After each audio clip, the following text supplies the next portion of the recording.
Hello, నేను CS రావు. విడుదల రజనీ గారు మాజీ మంత్రి, సోషల్ మీడియాలో చాలా యాక్టివ్గా ఉంటారు. సైబరాబాద్లో చంద్రబాబు నాయుడు గారు నాటిన మొక్క అని చెప్పేసి ఆవిడే అనేక సందర్భాల్లో చెప్పుకున్నారు. కారణం ఏంటంటే ఆవిడ ఐటీ కంపెనీలో ఉన్నాయి ఆవిడకి, ప్లస్ ఆవిడ విదేశాల నుంచి వచ్చారు, ప్లస్ హైటెక్ ఎక్కువగా వైపు ఆలోచిస్తూ ఉంటారు. కాబట్టి సైబరాబాద్ మొక్కని నేను చంద్రబాబు గారు నాటినటువంటి మొక్కని అని చెప్పి ఆవిడే చెప్పుకున్నారు. తొలి రోజుల్లో రాజకీయాల్లోకి ప్రవేశించాలని చెప్పి ఆలోచించుకున్నప్పుడు ఆవిడ తెలుగుదేశం పార్టీ వేదిక మీద చెప్పినటువంటి మాట. ఆ తర్వాత తెలుగుదేశం పార్టీ అవకాశం లేదు పోటీ చేయడానికి. ఆవిడ వైఎస్ఆర్ కాంగ్రెస్ పార్టీకి వెళ్ళారు, పోటీ చేశారు, తర్వాత మంత్రి కూడా అయ్యారు. అయితే ఆవిడ గురించి ఇప్పుడు ఎందుకు మనం ప్రస్తావించుకోవాలని అంటే 2 కోట్ల రూపాయలు ఆవిడ తీసుకున్నారు అనేది ఆవిడ మీద ఉన్నటువంటి ఆరోపణ.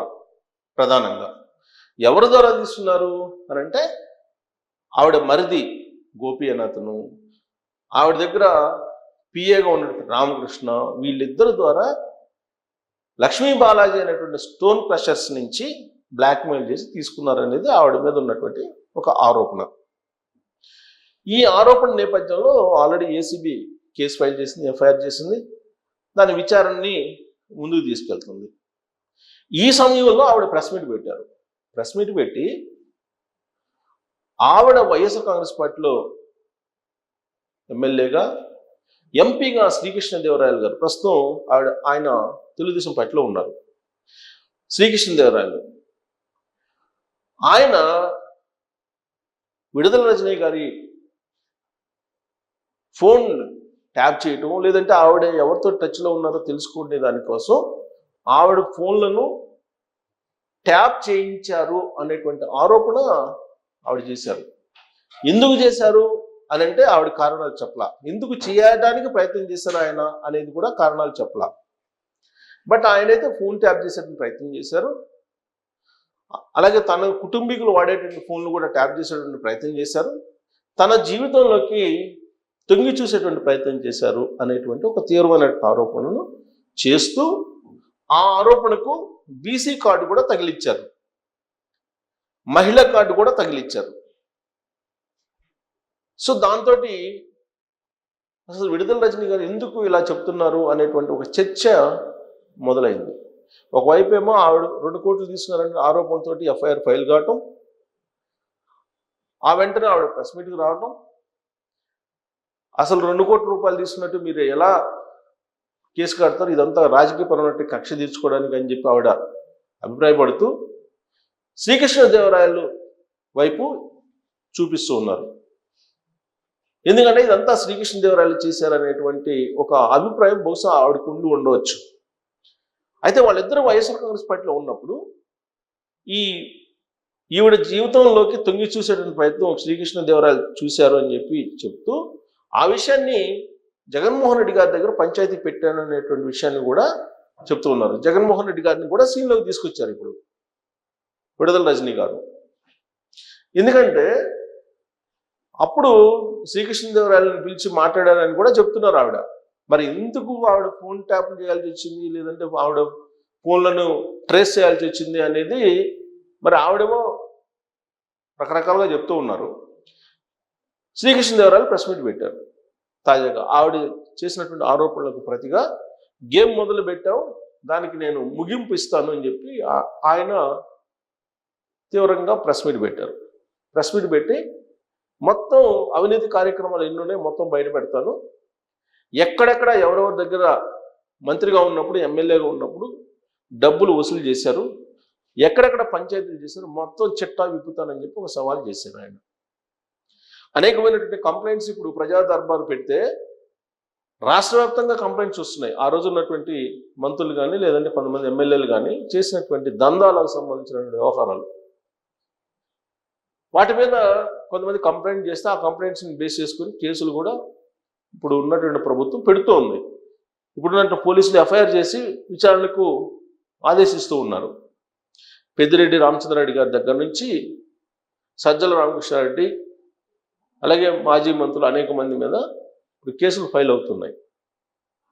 ఆల్రెడీ ప్రభుత్వం మారిన తర్వాత వచ్చినటువంటి మొట్టమొదటి ఆరోపణ మాజీ మంత్రుల మీద విడుదల రజనీ గారి మీదనే.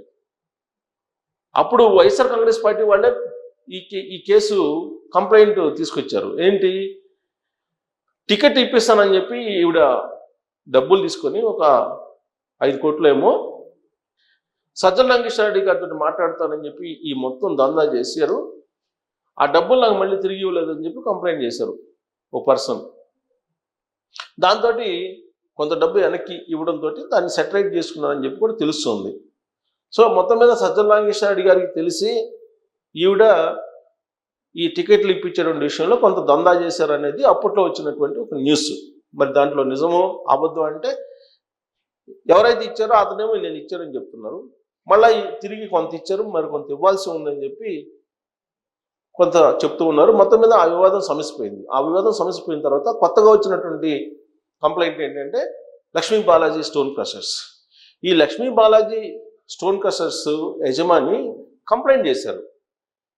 ఆ రోజు ఉన్నటువంటి విజిలెన్స్ ఎస్పీ జాషువా గారిని అడ్డుపెట్టుకొని ఈ 2 కోట్ల రూపాయలు దందా చేశారు అనేది. ఎవరు వచ్చారు స్టోన్ క్రషర్స్ దగ్గరికి అని అంటే వాళ్ళ బావమర్ది అలాగే పిఏ రామకృష్ణ వీళ్ళిద్దరు వచ్చారు. వీళ్ళిద్దరు వచ్చి బెదిరించారు. 5 కోట్ల రూపాయలు డిమాండ్ చేశారు. కానీ 2 కోట్లు నేను ఇచ్చాను విధులైనటువంటి పరిస్థితుల్లో అని చెప్పి ఆయన కంప్లైంట్ చేశారు. అది కూడా విజిలెన్స్ సంబంధించిన ఎస్పీ జాషువా ఎంటర్ అవడంతో కంపెనీ మూతపడేటువంటి పరిస్థితి వస్తుందేమో అని చెప్పి భయపడి 2 కోట్ల రూపాయలు ఇచ్చారని చెప్పి ఆయన ఇచ్చినటువంటి కంప్లైంట్. సో దాంతో ఇప్పుడు జాషువా ఐపీఎస్ ఆయన మీద విచారణ జరగబోతుంది. అలాగే గోపి రామకృష్ణ వాళ్ళిద్దరి మీద ప్రాథమికంగా విచారణ చేయడానికి ఎఫ్ఐఆర్ దాఖలైంది. వాళ్ళు ఇచ్చేటువంటి వాంగ్మూలాలను బేస్ చేసుకొని రజనీ గారిని అరెస్ట్ చేసేటువంటి ఛాన్సెస్ ఉన్నాయి. అయితే ఈ లోపుగానే దాన్ని పొలిటికలైజ్ చేయడానికి రజనీ గారు వ్యూహాత్మకంగా వ్యవహరిస్తున్నారు. ఈ మొత్తం ఎపిసోడ్ని శ్రీకృష్ణదేవరాయలకి చుట్టేసేటువంటి ప్రయత్నం చేస్తున్నారు. శ్రీకృష్ణదేవరాయలకి తనకి మధ్య రాజకీయపరమైనటువంటి విభేదాల కారణంగానే ఈ కేసు బయటకు వచ్చింది. ఈ కేసులో నిజం లేదు, ఇదంతా ఉద్దేశపూర్వకంగా పెట్టినటువంటి కేసు అని ప్రజల్లోకి తీసుకెళ్లేటువంటి ప్రయత్నానికి శ్రీకారం చుట్టినట్టు ఆవిడ మాటలు వింటే కనుక అర్థమవుతుంది. సో వీళ్ళిద్దరి మధ్య ప్రారంభమైనటువంటి ఆరోపణలు ప్రత్యారోపణల వ్యవహారం మరి ఎక్కడ ఎండ్ అవుతుంది అనేది ఆసక్తికరమైనటువంటి అంశం. ఈమెమో తన జీవితంలోకి తొంగి చూడాలని చెప్పి ప్రయత్నం చేశారు అని చెప్పి ఆయన మీద ఆరోపణలు చేస్తుంది. ఆయనేమో బాలాజీ స్టోన్ క్రషర్సే కాదు చాలా ఉన్నాయి, అవన్నీ బయటకు తీస్తాను, ఆట మొదలు పెట్టారు కాబట్టి దాన్ని నేనే క్లోజ్ చేస్తానని చెప్పి ఆయన అంటున్నారు.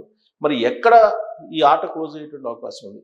రజనీ గారిని జైల్లోకి పంపించిన తర్వాతన జైల్లో పంపించే అవకాశం ఉందా, లేదంటే అసలు ఊరికే ఆరోపణలు ప్రత్యారోపణలేనా? ఎందుకంటే పెద్దిరెడ్డి రామచంద్రరెడ్డి గారి మీద కేసు బుక్ చేశారు, ఇప్పటివరకు జైలుకి పోలేదు ఆయన.